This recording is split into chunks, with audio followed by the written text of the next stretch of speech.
This is Nefesh shimshon Shir 11, and today we'll explore a very interesting concept that is provided by Rav Ashlag in the Hakdama Le Sefer Zohar, where he says there are really three states of existence. The first state is when there's the complete tikkun, which exists before the thought of creation, where all the neshamas have completely transformed their desire to receive into a desire to give.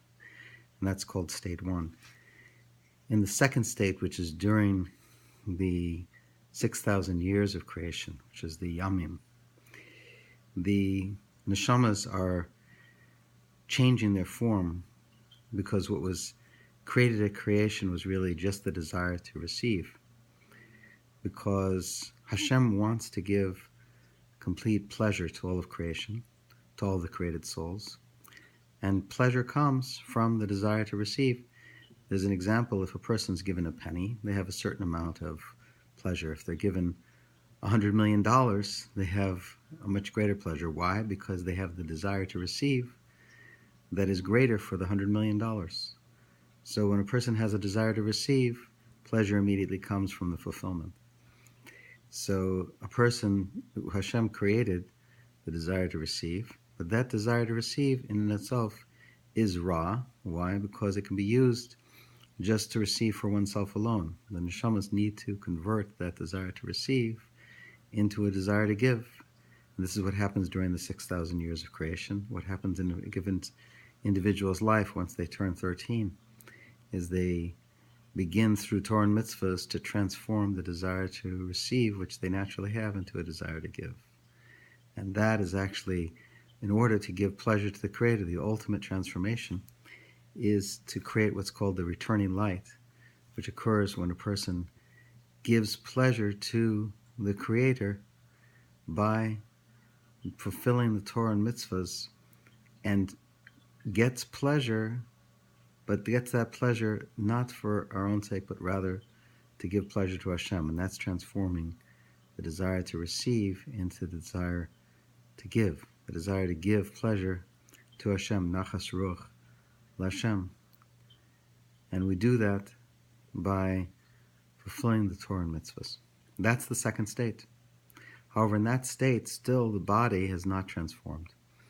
And it's only after Tchias HaMeisim that we turn into the third state, where even the body has transformed into a desire to give. When we say that what Avraham Avinu, when he was Mal, his flesh was able to see Hashem, this is the beginning of the process of transforming the body into the desire to give as well, not just the desire to receive. And that happens after the thought of creation is fulfilled in the third state. So again, the first state is before creation, the second is during the 6,000 years, and the third state is when we once again have, after Tchias HaMeisim, converted not only the neshama but also the guf into desire to give. Now, this might be related to what Rabbi Nachman says are the two types of das. There's two types of ahava, rather. There's avas hayamim and avas hadas. Avas hayamim is the love that a person can give to Hashem in a lower state, which is fulfilling of the mitzvahs in a lower state. And in every moment in life, there's good and bad, and a person tries to separate the good from the bad. But there's also a higher level, which is avas hadas. And avas hadas is when a person completely controls their heart and subjugates their heart to their mind.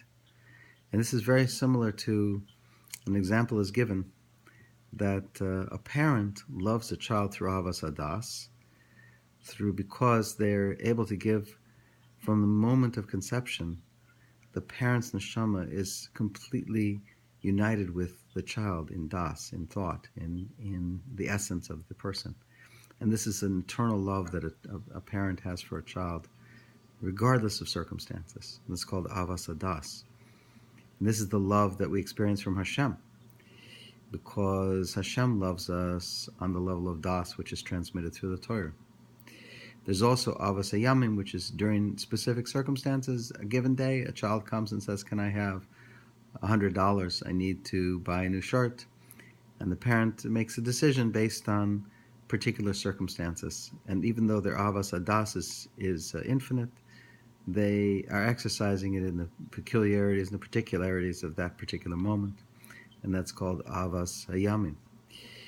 Chanukah is a situation in which the greatness of the tzaddik, which is the Kohen Gadol, which was Matisyahu, because he was able to kofer es ha-yitzro and completely subjugate his heart to his mind, he was able to then reach every single Jew and help them reveal their goodness by stripping away the outer layer of bad.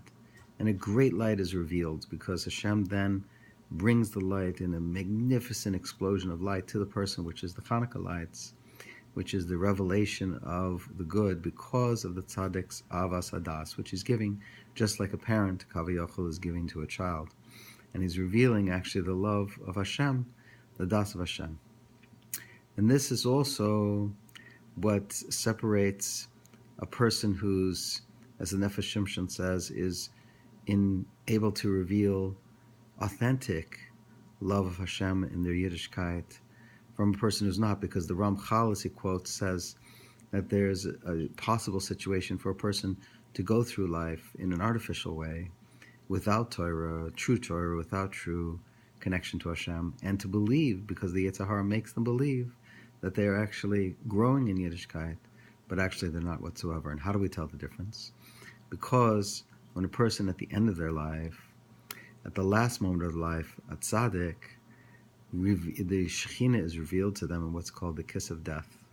As a person leaves this world, Hashem gives them a kiss and they're revealed. What is revealed to them is the Shekhinah itself.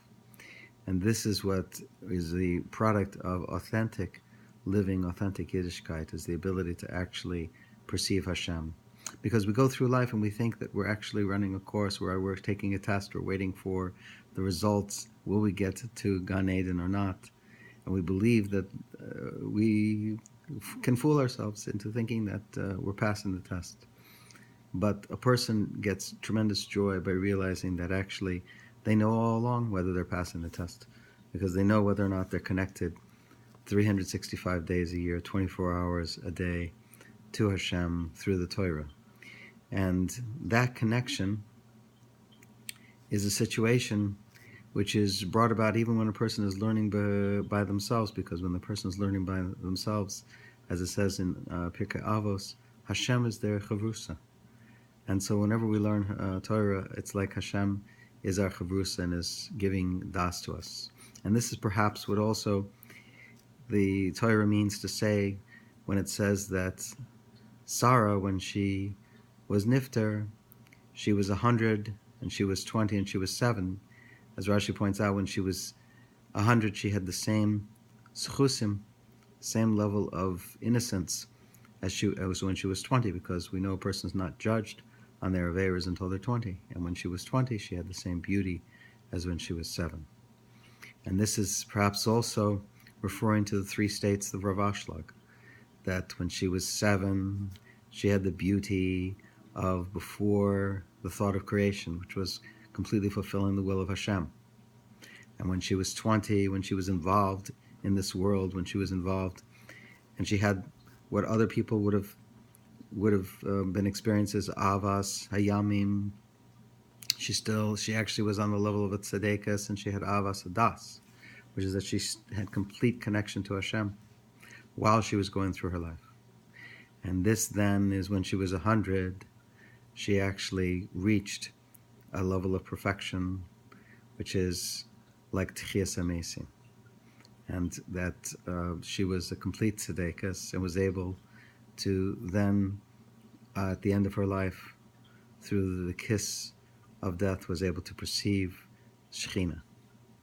And it's interesting that Avraham Avinu, after the Akedah, which was the ultimate act of his life, through ultimate sacrifice, we then go to a higher level and we learn about the tzidkas for the first time, the true tzidkas of Sarah. Because behind every tzaddik, there's a higher level of tzedekis who's growing through all of his achievements, all of his mitzvahs, all of his Torah, and is growing and growing to the highest level of attachment to Hashem.